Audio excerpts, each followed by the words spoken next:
ஈரானுக்கும் அமெரிக்கர்களுக்கும் ஒரு ஒப்பந்தம் ஏற்படுகிறது, அதற்கான வாய்ப்புகள் உண்டு என்று என்னென்ன கண்டிஷன்ஸ்லாம் ஃபுல்ஃபில் ஆயிருக்கு. இந்த போரை நிறுத்தினால் உனக்கு 300 பில்லியன் கிடைக்கும். 300 பில்லியன் ரீகன்ஸ்ட்ரக்ஷன் ப்ராசஸ் போகும். 28 லட்சம் கோடி. அது என்னமோ 2000 ரூபாயா 2000 கோடி இல்லை, 28 லட்சம் கோடிங்க.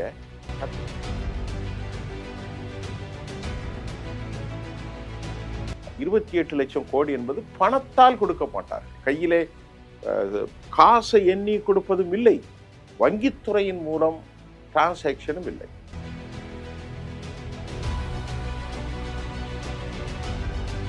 இப்பொழுது 19ஆம் தேதி நடக்கக்கூடிய அக்ரிமெண்ட் கேள்விக்குறியாகுமா? இது அடுத்த ஒரு கேள்வி. காரணம்,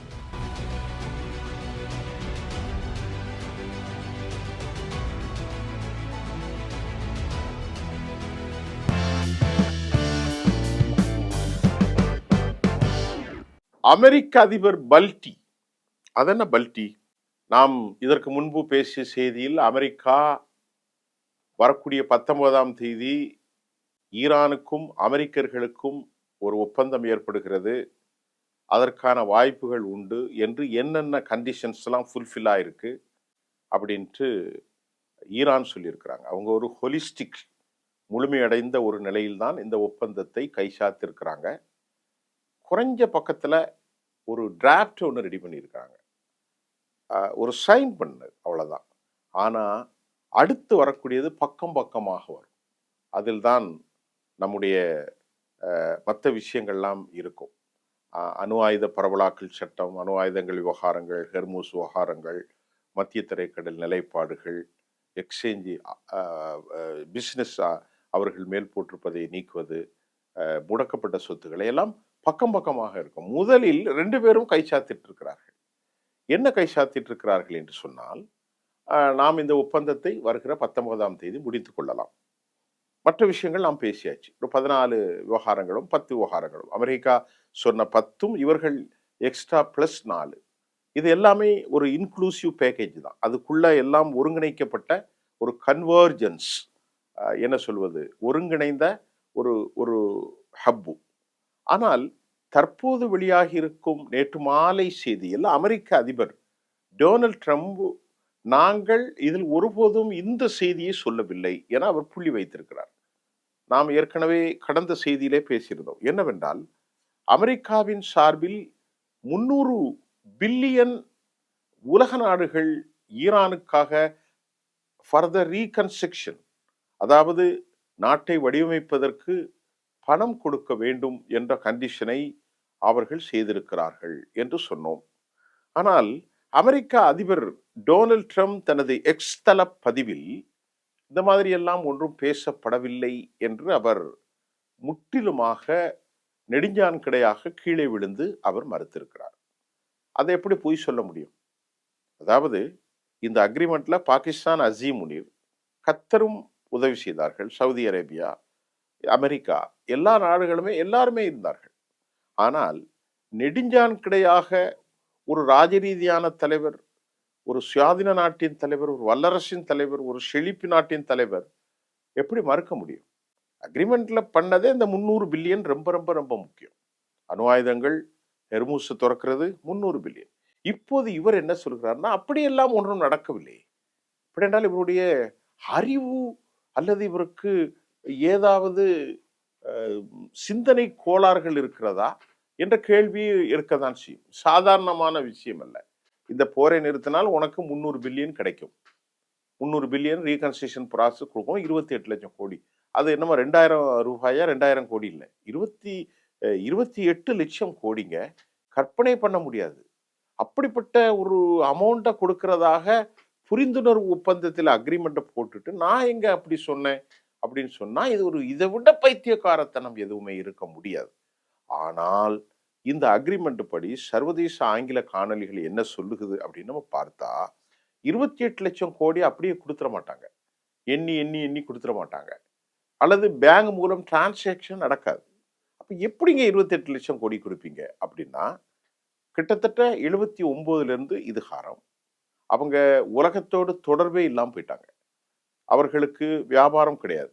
அவர்களுடைய உற்பத்தி செய்கிற பொருளை நேர்மையான சந்தையில் அவர்கள் பிசினஸ் செய்ய முடியாது. கள்ளச்சந்தையில் சீனாவுக்கு அனுப்ப முடியும். அவ்வளவுதான். இப்படித்தான் அவர்கள் தங்களை அடாப்டேஷன் தகவமைப்பு செய்து கொண்டிருந்தார்கள். தங்களை காத்துக் கொண்டிருந்தார்கள். அப்ப இந்த 30,00,000 கோடியின் மூலம் யாரெல்லாம் பணம் கொடுப்பார்கள்? மத்திய கிழக்கு நாடுகள், அமெரிக்கா, அதே மாரி யூரோப். இது எப்படி என்றால், அவர்கள் நாட்டில் பொருளாதாரத்தை பூஸ்ட் செய்யும் அளவிற்கு வியாபார நிறுவனங்கள், அமெரிக்காவுடைய கார்ப்பரேட் நிறுவனங்கள் வரலாம். சவுதி போன்ற நாடுகள் இன்வெஸ்ட் பண்ணலாம். யூரோப் இன்வெஸ்ட் பண்ணலாம்.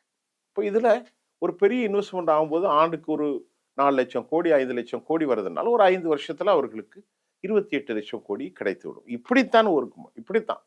இந்த 300,00,000 300 பில்லியன் என்பது 28,00,000 கோடி என்பது பணத்தால் கொடுக்க மாட்டார்கள். கையிலே காசை எண்ணி கொடுப்பதும் இல்லை. வங்கித்துறையின் மூலம் டிரான்சாக்ஷனும் இல்லை. உலகத்தில் இருக்கக்கூடிய பெரிய நிறுவனங்கள் ஈரானில் முதலீடு செய்யும். அப்படி முதலீடுகள் செய்யும் போது அவர்களுக்கு ஒரு லெஜிட்டிமேட் அங்கீகாரம். உலகத்துல எல்லா நாடுகளையும் போன்று, யூரோப் நாடுகளை போன்று, இந்தியாவை போன்று, மத்திய கிழக்குகளை போன்று ஒரு அங்கீகரிக்கப்பட்ட தேசமாக அது உருவாகும். அதன் மூலம் அயலகத்தில் இருக்கும் ஏராளமான நிறுவனங்கள் ஈரானுக்குள் சென்று கட்டமைப்புகளை மேற்கொள்வார்கள். ஈரானுடைய பணத்தை அவர்கள் பெற்றுக்கொண்டு கட்டமைப்பை மேற்கொள்வார்கள். பாலங்கள், இன்ஃப்ராஸ்ட்ரக்சர்ஸ் எல்லாவற்றையும் மெயின்டைன் பண்ணுவார்கள். இன்டர்நேஷனல் கம்பெனி அவர்களோட அக்ரிமெண்ட் போட்டு எண்ணெய், அப்புறம் இருக்கக்கூடிய வளங்களை, அக்ரிகல்ச்சராக இருந்தாலும் சரி, எல்பிஜி, சிஎன்ஜி, அதே போன்று க்ரூட் ஆயில், பெட்ரோகெமிக்கல், உரங்கள் எல்லாவற்றிலும் இன்வெஸ்ட் பண்ணுவாங்க. அப்போ அவர்களுக்கு ஆண்டுக்கு செழிக்கும்.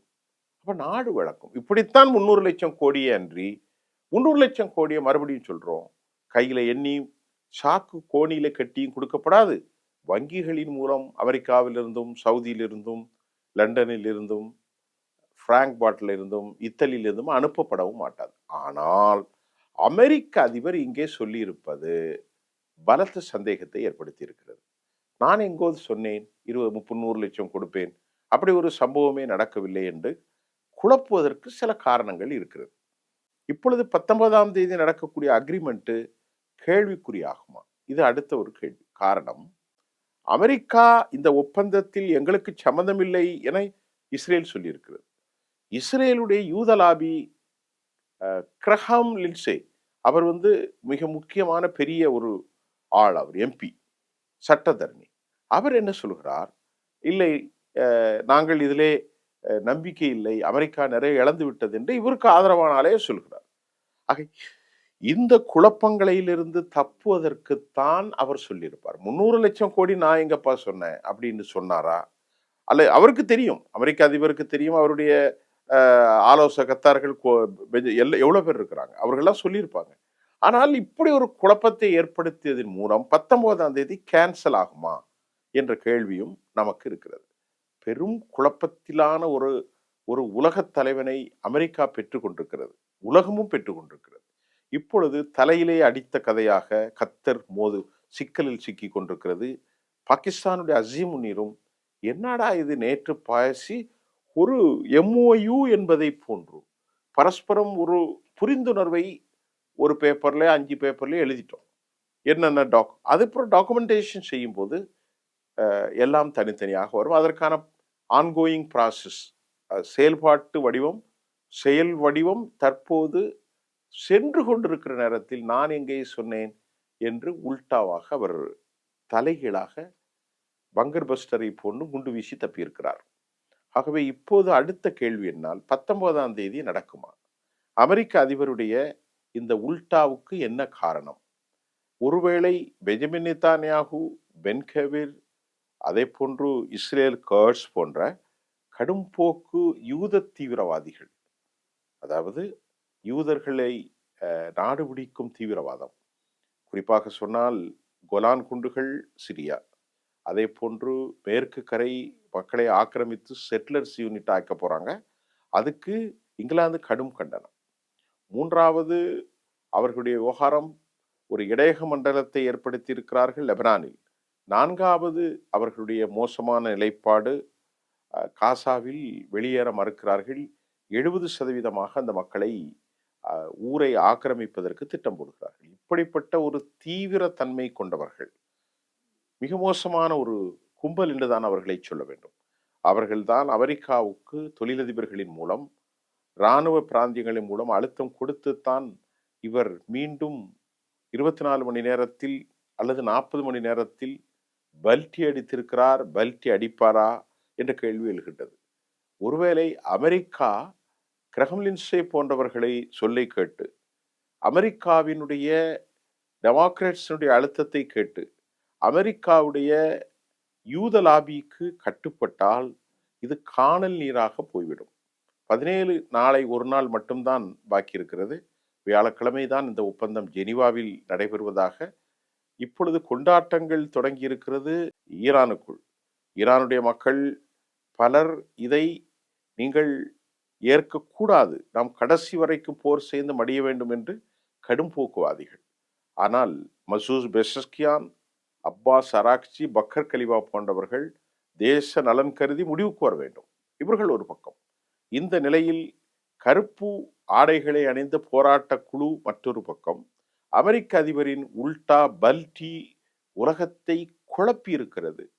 குழப்பம் மட்டுமல்ல, மொத்தத்தில் இந்த அக்ரிமெண்ட் கையில் நடந்து அது அமலுக்கு வராத பட்சத்தில் குளம் அழிந்து மீன் பிடித்த கதையாகத்தான் இது மாறுமோ என பல சந்தேகங்களை எழுப்பியிருக்கிறது. மீண்டும் நாளை புதிய செய்திகளோடு நான் உங்களை சந்திக்கின்றேன்.